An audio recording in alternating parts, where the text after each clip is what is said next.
नमस्कार मित्रांनो, मी सोमनाथ मनगटे ज्ञान संस्कार कोचिंग या यूट्यूब चॅनलमध्ये स्वागत करतो. बघा, विस्तार सूत्रे हा आपल्याला NMAचा आता 5वा चॅप्टर पाहायचा. याच्यातले काही प्रश्न आज आपल्याला बघायचे. बघा, प्रश्न पहिला काय, 3a अधिक 4b वजा 5c कंसाचा वर्ग बरोबर किती. आता याच्यासाठी आपल्याला विस्तार सूत्र एक बघा आहे ते आपल्याला वापरावं लागेल. तर सूत्र काय, a अधिक b वजा c कंसाचा वर्ग बरोबर a चा वर्ग अधिक b चा वर्ग अधिक c चा वर्ग अधिक 2ab वजा 2bc वजा 2ac या सूत्रानुसार. तर गणित लिहून घेऊया आपण. 3a अधिक 4b वजा 5c कंसाचा वर्ग. तर या ठिकाणी a ची किंमत काय दिसते आपल्याला, a ची किंमत, तर a ची किंमत दिसते आपल्याला 3a. मग गणित सॉल्व करत असताना a चा वर्ग म्हणजे 3a चा वर्ग, 3 चा वर्ग 9 a चा वर्ग अधिक b चा वर्ग, b चा वर्ग म्हणजे 4b चा वर्ग, 4b चा वर्ग, 4 चा वर्ग 16 b चा वर्ग अधिक c चा वर्ग म्हणजेच काय, वजा 5c चा वर्ग, वजा 5 चा वर्ग अधिक 25 c चा वर्ग अधिक 2ab, 2 गुणिले ab, 2 त्रिक 6 सैन चौक 24ab अधिक 24ab. पुढं काय दिसतंय, 2bc, 2 गुणिले bc वजा 2 चौक 8, 8 पंच 40bc, 40bc वजा 2ac वजा 2ac, 2 त्रिक 6, 6 पंच 30 आणि हे ac. या पद्धतीने आपल्याला हे उत्तर मिळते. बघा, तर पर्याय शोधा त्यात. तर असा पर्याय तुम्हाला 9a चा वर्ग अधिक 16b चा वर्ग अधिक 25c चा वर्ग 24ab वजा 40bc वजा 30ac हा आपल्याला पर्याय क्रमांक 2 या ठिकाणी मिळतोय. बघा, तर हे होतं पहिल्या प्रश्नाचं उत्तर. विस्तार सूत्रे जे असतात, जवळपास भरपूर असे विस्तार सूत्रे 11-12 विस्तार सूत्रे नवनीतच्या पुस्तकात तुम्हाला दिलेले, त्याच्यातून तुम्ही ते पाठ करा. प्रश्न क्रमांक 2 बघूया. दुसऱ्या प्रश्नात x अधिक 5 x वजा 7 बरोबर x चा वर्ग px वजा 35, तर p बरोबर तर p ची किंमत किती.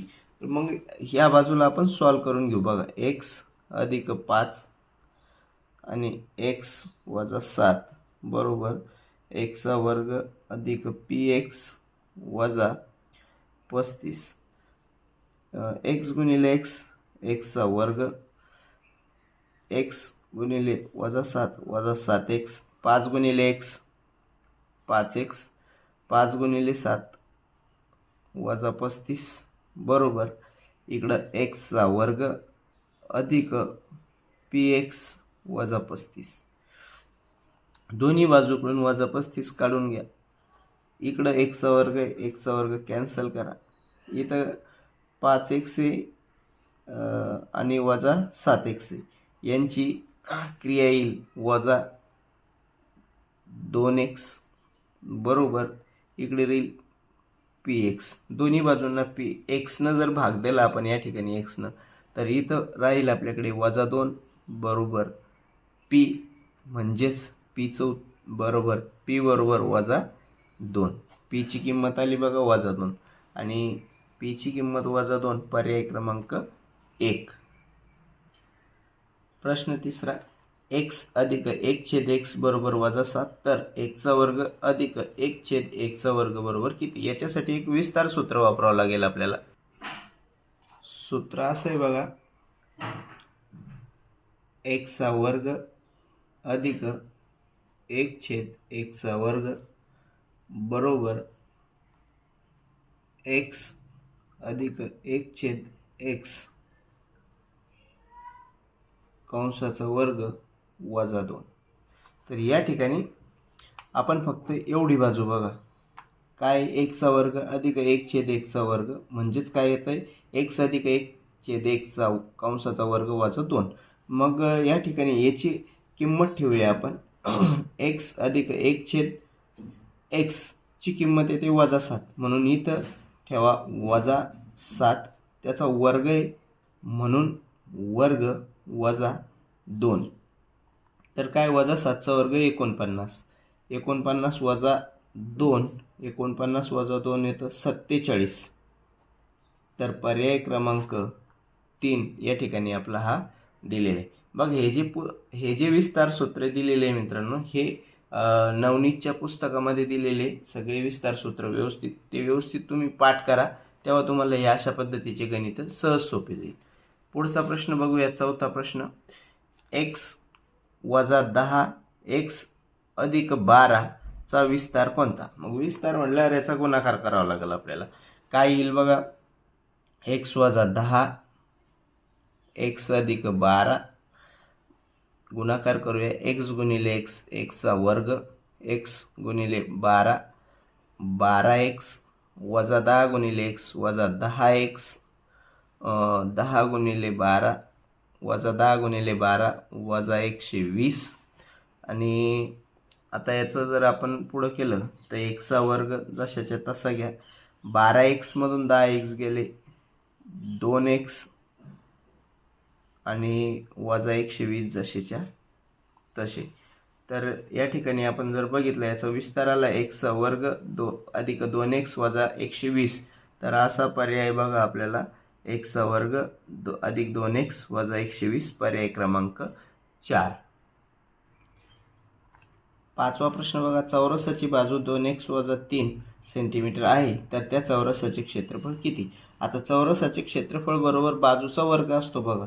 मग बाजूचा वर्ग म्हणजे काय? वर्ग म्हणजे काय? त्याच संख्येने त्याच संख्येला गुणणे. तर बघा 2x वजा 3 या संख्येचा वर्ग म्हणजे 3च स्वतःला गुणून घ्या. 2x वजा 3 याचा जर गुणाकार आपण इथं केला 2x गुणिले 2x तर आपल्याला मिळतं 2 4 x चा वर्ग 2x गुणिले वजा 3 वजा 2 6x इथं -3 गुणिले 2x तर याचं मिळतं आपल्याला 3 2 6x ते पण वजा येईल. 3 गुणिले 3 वजा वजा अधिक 3 त्रिक 9 4x चा वर्ग जशाच्या तसा वजा 6x आणि वजा 6x वजा 12x अधिक 9. क्षेत्रफळ विचारलं तर आपल्याला चौरस सेंटीमीटर एकक लिहावं लागेल. 4x चा वर्ग वजा 12x अधिक 9 चौरस सेंटीमीटर हे त्या चौरसाचे क्षेत्रफळ आहे. असा पर्याय जर आपण बघितला तर असा पर्याय आपल्याला मिळतोय बघा पर्याय क्रमांक 4. 4x चा वर्ग वजा 12x अधिक 9 चौरस सेंटीमीटर ह्या पद्धतीने. त्यानंतर पुढचा प्रश्न आहे बघा. आयताची लांबी व रुंदी अनुक्रमे 2x अधिक 4 व 3x वजा 2 सेंटीमीटर आहे तर त्या आयताचे क्षेत्रफळ किती? आयताचे क्षेत्रफळ बरोबर लांबी गुणिले रुंदी हे आपल्याला माहिती आहे. मग लांबी आणि रुंदी यांचा गुणाकार करूया आपण. 2x अधिक 4 गुणिले 3x वजा 2 याचा गुणाकार जो येईल तो त्या आयताचे क्षेत्रफळ राहील.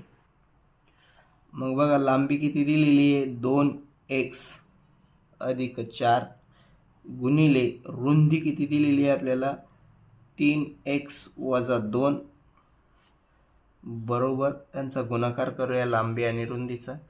2x गुणिले 3x 2 6x गुणिले x चा वर्ग 2x गुणिले वजा 2 वजा 4x 4 गुणिले 3x 4 त्रिक 12x 4 दुने 8 प्लस मायनस मायनस 6x चा वर्ग वजा 4x अधिक 12x अधिक 8x वजा 8 चौरस सेंटीमीटर हे त्या आयताचे क्षेत्रफळ राहील. जसं अगोदरच्या प्रश्नात आपण काढलं सेम त्याच पद्धतीचा हा प्रश्न आहे बघा. तर असा पर्याय दिसतोय आपल्याला पर्याय क्रमांक 3. 6x चा वर्ग 8x वजा 8.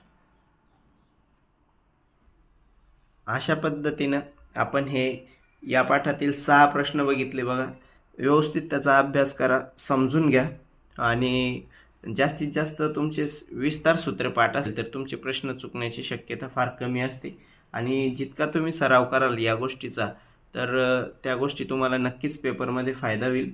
धन्यवाद मित्रांनो.